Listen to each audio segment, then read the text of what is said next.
अदा के तो शेख ख़ासिम मेरी बहुत ही प्यारी कलीग ने इस साल हज की सादत हासिल की और आज वो हमारी तरफ मुलाकात के लिए आई हुई थी। तो मेरे बेटे के साथ अपनी हॉली जर्नी का ज़िक्र कर रही थी, तो उसमें उन्होंने कहा कि बहुत दिल दुखा, इतना दिल दुखा।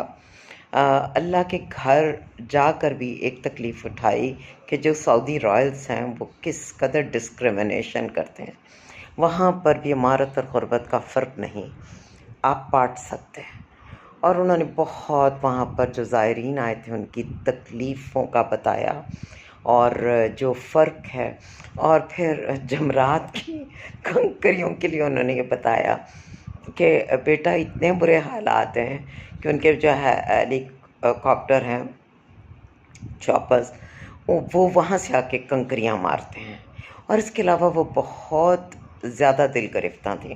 तो जब उन्होंने एक से ज़्यादा बार कहा, उफ़ बेटे तुम इमेजिन नहीं कर सकते जितने वहाँ बुरे हालात हैं, जितने वहाँ बुरे हालात हैं।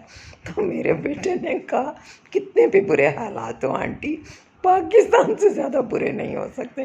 तो इस पर वो हँस पड़ी और कहती ये तो सच है। तो कहते बस एंजॉय करें, पाकिस्तान से बाहर निकलें, खुश हों, अल्लाह का शुक्र अदा करें, टेंशन कैसी। तो अल्लाह पाक पाकिस्तान पर रहम फरमाए कि आज हमारा ये आलम है। वैसे ये कुछ कम शर्मनाक नहीं कि अल्लाह के घर पर भी ये डिस्क्रिमिनेशन रखी जाए। शायद यही वजह है कि मुद्दत हुई मेरे दिल में यह आरज़ू भी पैदा नहीं होती, और मुझे लगता है कि पहले हम अपने मामलात ठीक कर लें, फिर इबादत। और ख़ास तौर पर मैं उन लोगों के तो हज की बात नहीं करती कि जिनके बहुत मेहनत से और बड़ी आरज़ू के साथ वो अल्लाह के दर पर हाज़िरी देने के लिए जाते हैं। लेकिन एक ऐसा तबका है जो हमारे इर्द-गिर्द दूर-दूर तक फैला हुआ है कि जो हर हफ़्ते हाथ लगाने के लिए, उम्रा करने के लिए चले जाते हैं और टक्का के हराम कमाते हैं, पूरा पाकिस्तान लूट के खा गए।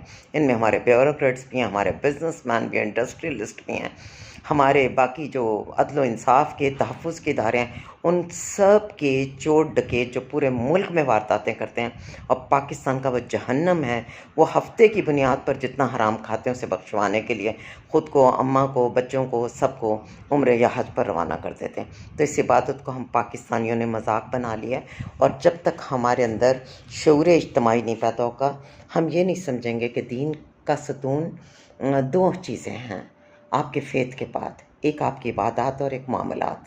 मामलात को आपने ठीक नहीं करना और इबादत में आपने अन्नी डाल देनी है। यानी कि आपका सगा बहन भाई जो है वो मर गया किसी अज़ियत से, आपको ख़्याल नहीं, आपके नेबरहुड में क़यामत मच गई, आपको परवाह नहीं, आपके कलीग्स, आपके इर्द-गिर्द रहने वाले, आपके साथ काम करने वाले लोगों की ज़िंदगियाँ जहन्नम है, आपको परवाह नहीं। आपके लिए जैसे खाड़ी सफ़ायरा आपने पहनना है, जैसे आपने इंटरनेशनल ब्रांड से शॉपिंग करनी है बहन, वैसे आपने उम्रों के उम्रे करने। उम्रों का तो लूट सेल मेला लगा हुआ है।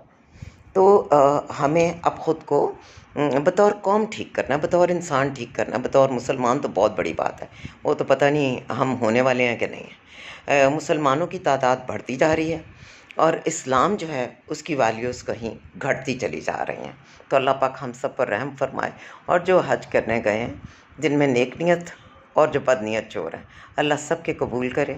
नेक नियतों को इबादत के बदले में दोनों जहानों की खुशियाँ दे, और बदनीयतों को हिदायत दे कि अब वो ये चोरी, डाके, लूट मार ये सब छोड़ दें और सरकारी ख़र्चों पे हज करने छोड़ दें।